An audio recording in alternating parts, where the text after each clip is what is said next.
ఇక ఈ టర్మ్ అంతా రేవంతే సీఎం 100% ఈ 4 సంవత్సరాలు రేవంత్ రెడ్డి గారే ముఖ్యమంత్రిగా ఉంటాడు, నో డౌట్.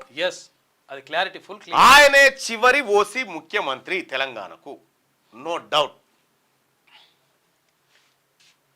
రేవంత్ మార్క్ పాలన సక్సెస్ఫుల్ గా 1 year కంప్లీట్. సీనియర్లు జూనియర్లు తేడా లేకుండా ముందుకు. అసమ్మతి అసంతృప్తి తలెత్తకుండా జాగ్రత్తలు. శాఖల్లో మంత్రులకు పూర్తి స్వేచ్ఛ సమప్రాధాన్యం. పార్టీలోను పైచే సాధించడంలో విజయం. కేసీఆర్ పై రేవంత్ న్యాయ స్ట్రాటజీ తీసుకున్నాడు. గులాబీ నేతలపై వ్యక్తిగత విమర్శలకు ఫుల్ స్టాప్. సలహాలు సూచనల కోసం అప్పీళ్లు.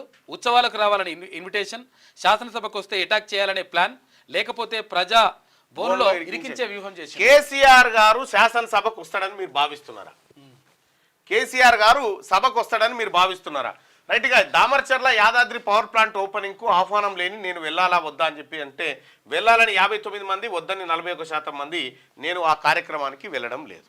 రైట్ గా ఇది క్లోజ్ చేసి ఒక్కసారి ఈసారి శాసనసభకు అంటే ఇవాళ 7 తారీఖు కదా, ఎల్లుండి జరిగే శాసనసభకు కేసీఆర్ హాజరవుతారని మీరు అనుకుంటున్నారా?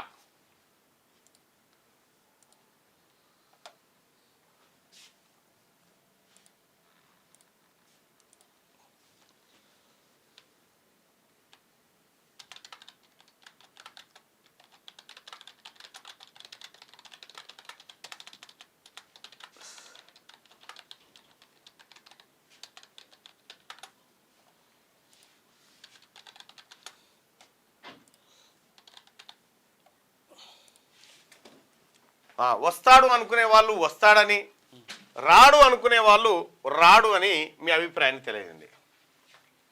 ఆంధ్రాలో బీసీ గర్జన పెట్టండి. 21 తారీఖు విజయవాడకు వస్తా ఉన్నా. విజయవాడలో బీసీలకు సంబంధించినటువంటి మీటింగ్ ఉంది. రైట్. శాసనసభ సమావేశాలకు ఈసారి కేసీఆర్ గారు హాజరవుతారా? రాడు అని 82% అని చెప్తున్నాడు. కానీ ఒక్కసారి వస్తే రావచ్చు. ఒక్కసారి ఇట్లొచ్చి సంతకం పెట్టి ఇట్ట అని పోవచ్చు గంతే. ఇంకా సంతకం పెట్టాలి కదా ఆడ. మరి ఈసారి పెట్టకు ఏం కాదు.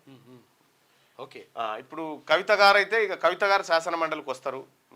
శాసన మండలిలో ఆమె ఏది అరెస్ట్ అయిన తర్వాత మొదటిసారిగా అరెస్ట్ అయ్యి జైలుకు పోయి వచ్చిన తర్వాత మొదటిసారిగా శాసన మండలికి వచ్చేటువంటి అవకాశం ఉంది.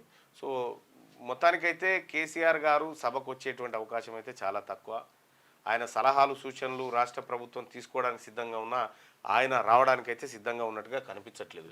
ఒకవేళ వచ్చేది ఉంటే ఏం మాట్లాడాలనేది ఆడికి ఎందుకు పిలుచుకుంటుండే, పారి మాట్లాడదాం చూసుకుంటా పారి అంటుండే. రాడు కాబట్టి ఆ కార్యక్రమం జరిగినట్టుగా తెలుస్తా ఉంది. ఇక క్యూ న్యూస్ ఛానల్లో పనిచేయటకు అనుభవం గల సీనియర్ వీడియో ఎడిటర్స్ కావాలను సంప్రదించవలసిన నెంబర్ 8688926084.